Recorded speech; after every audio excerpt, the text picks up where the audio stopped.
Хөтөлбөрийн хэсэгт Сонгон архан дүүргийн зүүн салаанд байрлах Эко 333 дугаар цэцэрлэгийг онцолж байна. Тус цэцэрлэг нь гэр хороололд байрладаг. За иймээс цахилгаанаар халаалтаа шийдсэн нарны хүүсвэртэй тул эко хэмээн татдагжээ.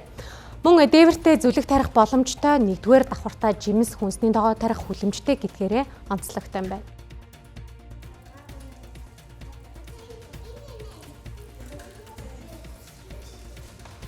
За үзэгчдээ бид 333 дугаар цэцэрлэгийн хүлэмжнээс мэдээлэл хүргэж байна. Тэгэхээр энэ хүлэмжинд хүүхдүүд өөрсдөө одоо хүнсний ногоо, луун, өргөс тэмэх төмөс зэргийг тариалсан байгаа юм. Тэгээд үүгээр дамжуулан хүүхдүүд одоо хүнсний ногоо тариалахын ач холбогдол мөн байгаль экологийн талаар мэдлэгтэй болохоос гадна одоо хүнсний ногоогоо иддэг ийм зуршлыг бий болгох давуу талтай гэдгийг багш нар онцолж байлаа.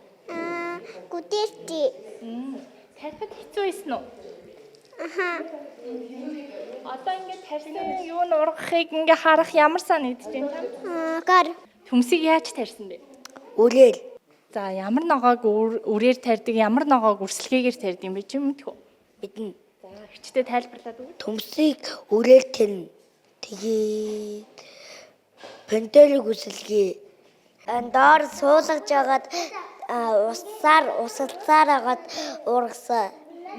Энэ том болохоор улаас ойл ургана. За ингээд хүнсний ногоогоо одоо бид бүгдээрээ өөрсдөө өгсөө бэлтгээд мөн үрээр болон үрсэлгээгээрээ тарьдаг байгаа. Мөн хүүхдүүд маань өөрсдийнхөө тарьсан энэ хүн ногоог одоо намар буцаж ирээд өөрсдөө идээд энэ манай ингэ тарьсан ногоо юм шүү дээ. Би энийг тарьсан гэдэг үүднээсээ помидороос одоо помидор ямар өнгөтэй, ямар хэлбэртэй, ямар ашиг тустай, ямар одоо хүүхдүүд бид нар помидорыг тогтмол хүнсний хэрэглэснээр бидний бид ямар ашиг буюу шим тусаа өгөх вэ гэдэг нэг тийм мэдлэгээ олж аавна. 333 дугаар цэцэрлэг нарны их үсгүүрээр бие нэг давхрынхаа цахилгааныг хангадаг байна. Одоогийн байдлаар цахилгаан тасарсан үед 2-3 цаг тус их үсвэрээр цахилгаанаа хангах боломжтой. Цаашид нарны эрчим хүчний хураагууртаа болбол дээрх хугацааг нэмэгдүүлэх боломжтой юм а. Манайх цахилгаанаар халдаг, шалны халаалттай.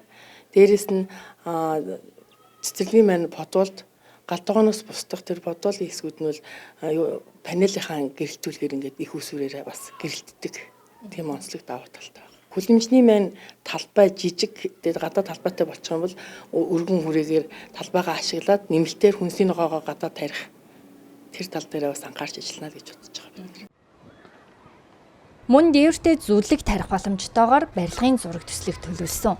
Гэхдээ эхний ээлжинд зүлэг тарих санхүүжил байхгүй учраас ашиглаж чадаагүй байгаа юм а. Мөн дээвэртэй хүлэмж байгуулбал хүүхдүүдээ шинэ эрүүл хүнсний ногоогоор хангах боломж бүрдэнэ.